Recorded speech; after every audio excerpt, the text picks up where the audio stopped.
Aja sira keblinger marang gebyaring donya kang amung sawetara, lamun sira pinaringan derajat, pangkat lan kepinteran. Aja banjur ndongak marang angkasa lali marang bumi sing dipidak.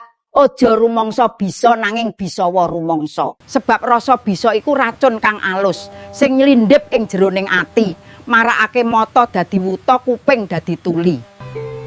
Wuta marang luputing awak, tuli marang pituturing liyan. Wong kang rumangsa bisa kaya gabah kosong, kriyak-kriyak kena angin nanging ora ana isine. Dheweke mung bisa clathu nanging ora bisa laku.